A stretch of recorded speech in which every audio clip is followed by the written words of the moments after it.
Hello everyone! Welcome to this another video discussion in income taxation. Sa video ito ay pag-uusapan natin ang part 2 ng regular income tax inclusion in gross income. And I'm giving full credit to Sir Rex B. Bangkawan CPA MBA for his book Income Taxation Laws Principles in Applications. So yung discussion ko dito is based on that book. Alright, as I said earlier, this is already the part 2 of the discussion. So, yung part 1 natin is already uploaded dito. So, kindly check dun sa uploads natin under the income taxation playlist. Okay, so for the second part of our discussion, we will start it with the general criteria for items of gross income. Dun sa NIRC class, merong listahan dun kung ano-ano yung mga income items that are subject to the regular income tax, which we already discussed sa part 1 ng ating discussion. However, I'd like to clarify this, although I'm sure nabanggit ko na din to sa previous video sa part 1 ng ating discussion, na although yun lang yung mga income items na nasa listahan, hindi ibig sabihin na yun lang yung subject to regular income tax. Hindi. Kasi, according to NIRC pa rin, yung regular income tax, meron siyang catch-all provision. In fact, ang sabi doon, ang regular income tax daw is applied to all income. Applied to all income derived from whatever sources, whether that source is legal or illegal. So again, yung regular income tax is applied to all income from whatever source. But provided class, take note of this, dapat yung income na yun is not subject to final tax, not subject to capital gains tax, and not subject to the special tax regime. Kasi of course, if that income is subject to final tax or CGT or special tax regime, so needless to say, hindi siya subject to regular income tax. And then another condition in order for the income to be subject under the regular income tax, dapat ito ay excluded or exempted by law, treaty or contract from taxation. Kasi kapag yung income ay exempt by law, treaty or contract from taxation, so no questions at all, that income is exempt from any kind of taxation, and that includes the regular income tax. So, sa part 1 ng ating discussion, napag-usapan na natin yung mga income items that are explicitly listed under the NIRC that are subject to the regular income tax. Ngayon naman, sa second part ng ating discussion, ang pag-uusapan natin ay yung iba pang sources of income that are subject to the regular income tax. So, what are they? We have the income distributions from taxable estates or trust, share from the net income of other pass-through entities like exempt joint venture and exempt co-ownership. And then we have farming income, a recovery of past deductions, reimbursement of expenses, and then lastly, we have cancellation of indebtedness for a consideration. So we will be discussing them one by one. All right, let's start with the first one, income distributions from taxable estates or trust. Sabi dito, class, yung income distribution na natanggap ni heir or the beneficiary galing sa kanyang taxable estates or trust is going to be part of the taxable income of the heir or beneficiary, and that will be subject to the regular income tax provided na yung income na yon ay hindi subject sa final tax or sa capital gains tax. Malinaw? Okay, for example, si Roman, isa siya sa mga heirs ng naiwan na estate ng kanyang ama, which is under judicial settlement. Yung administrator, binigyan si Roman ng domestic dividends worth 22,500 pesos. Tapos, binigyan din siya ng business income worth 70,000 pesos. Okay. So, as I mentioned earlier, or as we have discussed earlier, na yung income distribution galing sa taxable estates or trust, it will be part of the gross income of the heirs or the beneficiaries, and that will be subject to the regular income tax, provided na yung income na yun ay hindi subject sa final tax or capital gains tax. Now, isa-isahin natin itong income na natanggap ni Roman. So, let's start with the domestic dividends. 22,000 peso, 22,500 pesos. So, dividends, isa yang passive income. And if you can still remember, kasi na-discuss na natin to previously, yung domestic dividends, that is subject to final tax. So, kapag yung income ay subject to final tax, of course, hindi na siya subject to the regular income tax. Now, for business income, 70,000 pesos. Ito ba ay subject to final tax? Hindi. How about capital gains tax? Lalong hindi. Because business income is subject to the regular income tax.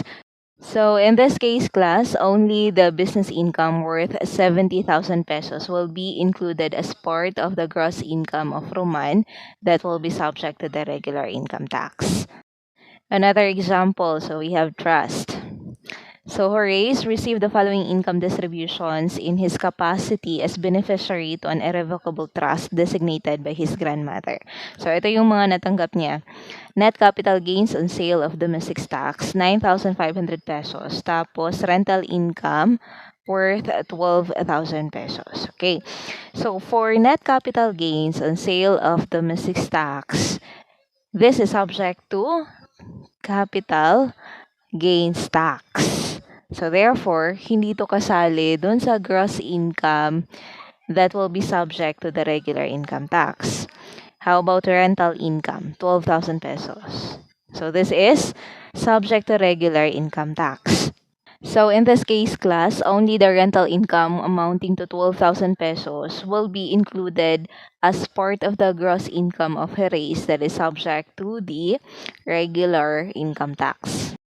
Now, moving on to the second source of gross income subject to regular income tax. We have share from the net income of other pass-through entities like exempt joint venture and exempt co-ownership. So sabi dito class, kung ano yung treatment ng share ng net income sa GPP, yun din yung magiging treatment ng exempt joint ventures and co-ownerships. So just like GPP or General Professional Partnerships, yung exempt joint ventures and co-ownerships, they are also pass-through entities. And take note, kapag pass-through entities yung pinag-uusapan natin, they are not subject to any kind of income tax. So, ibig sabihin, hindi sila subject sa final tax or capital gains tax or the regular income tax. So, they are not subject to any kind of income tax. However, with respect to the share of the net income of the partner, yun yung taxable. So, it will be included as part of the gross income of the partner and that will be subject to the regular income tax. Okay, let us now proceed to another source of gross income subject to the regular income tax. So, we are now in number 3, the farming income. So, there are two main classification of the farming operations. We have raise and sell operation. And then the other one is the purchase and sell operation. So, raise and sell operation. So, si farmer dito, nagtatanim siya ng crops, tapos yung harvest, binenta niya. Or, sa livestock naman, meron siyang mga inahin, tapos nagkaanak, tapos pinalaki, tapos binenta. Ganyan. So, that is raise and sell operation. So, yung benta or yung sale ng livestock or farm products, it will be included as part of the gross income and that will be subject to the regular income tax. Tapos, yung expenses naman related dun sa pag-raise or yung mga ginastos sa pagpapalaki ng hayop or yung ginastos para sa pag-aalaga ng mga tinanim na crops, that will be presented as deductions against the gross income. For the purchase and sell operation, so this is just basically buy and sell. So, bumili, tapos yung binili, nilagyan ng markup, tapos binenta. So, that is buy and sell operation. So, yung gross profit galing sa operation na to, paano computein yung gross profit? That is sales minus the cost of sales. So, yung gross profit galing sa operation, it will be included as part of the gross income. And then we have here some important things to note under farming income. So, taxpayers who are earning farming income may either follow the accrual or the cash basis in accounting for the inventories of the livestock or the farm products. The crop year basis may be used for recognizing income for long-term crops, and then the proceeds of crop or livestock insurance are considered as a recovery of lost profits. So therefore, yung proceeds na yun are taxable. They are going to be included as part of the gross income subject to the regular income tax. Actually, class, etong farming income, na-discuss na natin to dun sa mga pinakauna na chapter sa income taxation. So, we will not be paying so much attention dito. Alright, so for now, proceed tayo dun sa iba pang source ng gross income subject to regular income tax. So, we are now in number 4, recovery of past deductions. The recoveries of past deductions include those items that are previously deducted from the gross income. Ngunit later on, yung deduction na yun is later on collected or recovered by the taxpayer. And it also includes those accrued expenses that are previously deducted from the gross income. Tapos later on, nung binayaran na yung accrued expense, kasi 'di ba si accrued expense that is still a liability, hindi pa yun bayad. It's an expense na hindi pa bayad. So later on, when this accrued expense is already paid, yung actual payment is lesser than the amount deducted or lesser from the amount previously deducted from the gross income. So these recoveries of past deductions should be examined or should be analyzed so as to find out whether these recoveries created or resulted to a tax benefit to the taxpayer. Now we have here some examples of recoveries of past deductions. So we have recovery of previously claimed bad debt expense, refund of local tax expense, refund of foreign tax previously claimed as deduction, recommissioning of abandoned petroleum service contracts or mining tenements. We have release of reserve funds of insurance policies and interest expense which were subsequently condoned by the lender. So as I said earlier, di ba, the recoveries of past deductions should be examined or should be analyzed so as to find out whether this recovery of past deduction created or resulted to a tax benefit to the taxpayer. Now, if that recovery of the past deduction indeed created a tax benefit to the taxpayer, then that deduction should be reverted back to the gross income, meaning to say it shall be added back to the gross income in the year of recovery so that the government will recover the tax that was lost from that deduction. The taxpayer can benefit from the deduction directly or indirectly. Directly, that is through the reduction of taxable income in the year when the deduction is made, and indirectly through the reduction of future taxable income through carryover of net operating loss. And take note that under our tax laws, the excess of deductions over gross income in a taxable year is going to be carried over as a deduction against the net income of the next 3 years of operation. And this is what we called as Nolco or net operating loss carryover.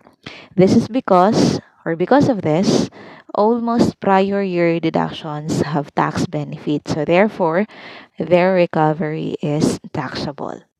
All right, now let us have these illustrations. So we have the first one with net income in the year of deduction. So sabi dito si taxpayer, meron daw siyang 60,000 pesos budget expense in the year 2018. Tapos out of this amount, yung 35,000 pesos was recovered, meaning to say was collected by the taxpayer in the year 2020. Now, here's the additional information. In 2018, the taxpayer has a net income before budget expense amounting to 100,000 pesos. Tapos, merong budget expense na 60,000 pesos. So, ang net income after budget expense is now only 40,000 pesos. So, that is 100,000 minus 60,000. In 2019, the net income of the taxpayer before and after budget expense is 80,000 pesos. Kasi during that year, walang bad debts. Now, here comes 2020.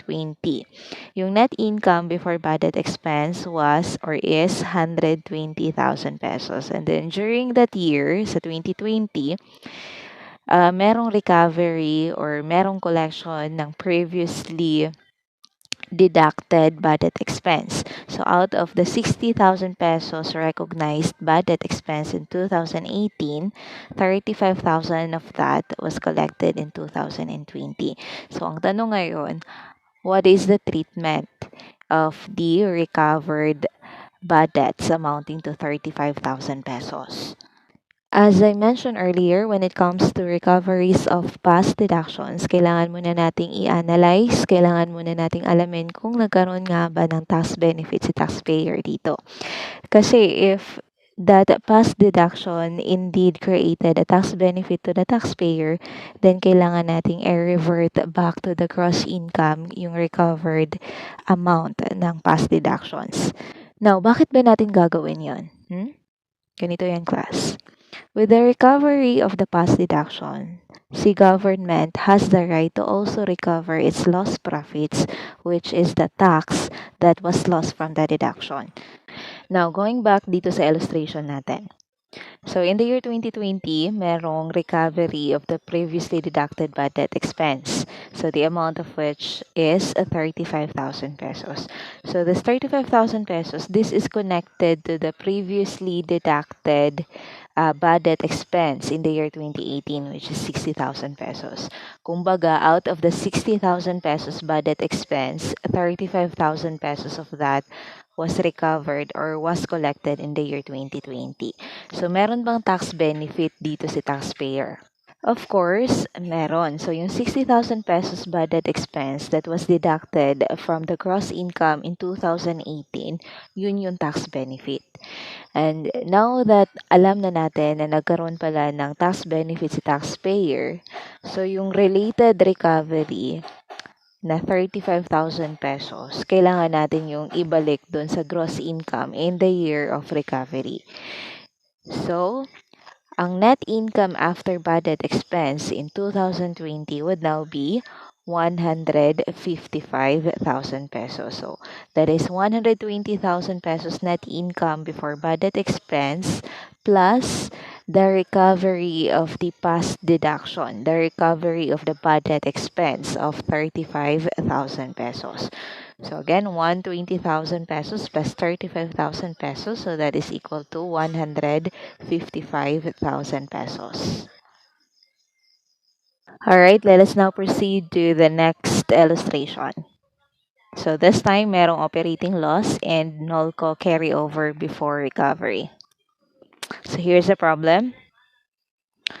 A taxpayer incurred 90,000 pesos bad debt expense in 2018, and then out of that bad debt expense in 2018, 60,000 pesos of which was recovered in 2020. Additional information. The net income before budget expense in 2018 is 70,000 pesos. Tapos yung budget expense is 90,000 pesos. So 70,000 pesos income minus the budget expense of 90,000 pesos. So merong operating loss of 20,000 pesos. It's a loss kasi mas malaki yung expense kaysa income. Now, this operating loss of 20,000 pesos, this can be carried over as a deduction against the net income of the next 3 years of operation. So this is what we call as a net operating loss carryover or Nolco. In 2019, the net income before budget expense of the taxpayer is 100,000 pesos, and then since walang budget expense during that year, so the net income after budget expense is still 100,000 pesos. Remember that in the previous year, in 2018, si taxpayer mayroon siyang operating loss na 20,000 pesos. And just like what I've said earlier, itong operating loss, it can be carried over as a deduction against the net income in the next 3 years of operation. And we call that net operating loss carryover. So, ibig sabihin nun, yung net income subject to tax ni taxpayer in 2019, which is 100,000 pesos, it can be reduced to 80,000 pesos by applying the 20,000 pesos operating loss. So we have Nolco application, 20,000 pesos. So the new net income in 2019 is now 80,000 pesos. Now, in 2020, ang net income before budget expense ni taxpayer ay 120,000 pesos. And then sabi sa problem, in the same year, in 2020, nagkaroon ng recovery of budget expense. Magkano? 60,000 pesos. So, ang tanong, ano ba yung treatment natin dito sa 60,000 pesos? So, we have to check, we have to analyze kung nagkaroon ba ng tax benefit si taxpayer dito in relation to this. So, the 60,000 pesos recovered budget expense, this is in connection to the previously recognized budget expense in 2018, which is 90,000 pesos. Kumbaga, out of the 90,000 pesos budget expense recognized in 2018, 60,000 pesos of that was recovered in 2020. So, tingnan natin dito sa data ni taxpayer. So, sa 2018, kung nakikita nyo, the budget expense of 90,000 pesos was deducted from the net income before budget expense. However, during that time, 70,000 lang yung net income. So, up to 70,000 pesos lang yung tax benefit during the time. Kasi yung remaining 20,000 pesos, na-claim yun na tax benefit in 2019 as Nolco. Pero all in all, yung tax benefit ni taxpayer is 90,000 pesos. So, sa madaling salita, nagkaroon nga ng tax benefit si taxpayer in relation to that budget expense. So, ang gagawin natin, we have to revert back the recovered amount of budget expense dun sa gross income in the year when it is recovered. So, kailan ba nagkaroon ng recovery? That was in 2020. So, meaning to say, we need to add the 60,000 pesos dun sa net income in 2020. So, that's why we have 120,000 plus 60,000. So, yung net income subject to tax in 2020 is 180,000 pesos. Alright, let us now proceed to the third illustration. So, medyo complicated na to. This is with expired Nolco before recovery. So, here's the problem. Suppose a taxpayer deducted a 500 pesos interest expense in 2016. Ngunit nagkaroon siya ng financial difficulty, so hindi niya nabayaran itong 500 pesos interest expense niya. On the other hand, si lender, kasi sobrang mabait siya, kinundo niya yung interest na 500 pesos in 2020. And here's the additional information. So, in the year 2016, yung income ni taxpayer before the interest is 100 pesos. Tapos, di ba, meron siyang interest expense na 500 pesos. So, dinidak niya yun. So, 100 pesos income minus interest expense of 500 pesos. So, merong operating loss na 400 pesos. So, naka-enclose siya sa parenthesis kasi it's a loss. So, mas malaki yung expense kaysa income in this case. So, again, remember that yung operating loss, pwede natin siyang i-carry over as a deduction against the net income in the next 3 operating years. And that is what we call as net operating loss carryover or Nolco. Now, in 2017, okay, walang income si taxpayer. Meron siyang loss na 130 pesos. So, in this case, we cannot apply the Nolco kasi isa din tong operating loss In fact, we can use this operating loss of 130 as Nolco also later on. Pero uunahin natin tong 400 pesos na operating loss kasi ito yung mas nauna. Okay, now, in 2018, si taxpayer nagkaroon ng net income na 80 pesos.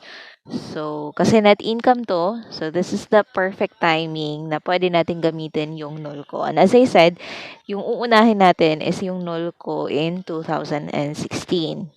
However, yung net income dito is only 80 pesos. So, that means, ang pwede din nating i-apply na Nolco out of the 400 pesos operating loss is also 80 pesos lang. So, only 80 pesos. Ayan. So, in the year 2018, walang net income.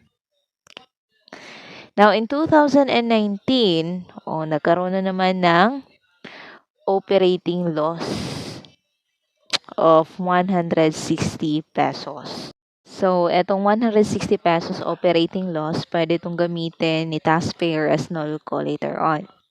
In 2020, nalugi na naman si taxpayer. So, yung income niya before interest is negative 70 pesos. So, ibig sabihin, there's a loss of 70 pesos. And then, during this year, sa 2020, na-desisyon na ni lender na yung interest na dapat sana na babayaran ni taxpayer amounting to 500 pesos, nakapag-desisyon siya na i-condone na lang. Ibig sabihin, hindi na kailangan ni taxpayer na bayaran pa yung interest na 500 pesos doon kay lender. So, ano ba yung magiging treatment nun? Definitely, merong recovery of past deduction dito. Kasi itong interest expense na 500 pesos, this was previously deducted from the income of the taxpayer in 2016. Tapos in the year 2020, merong condonation. So, merong recovery.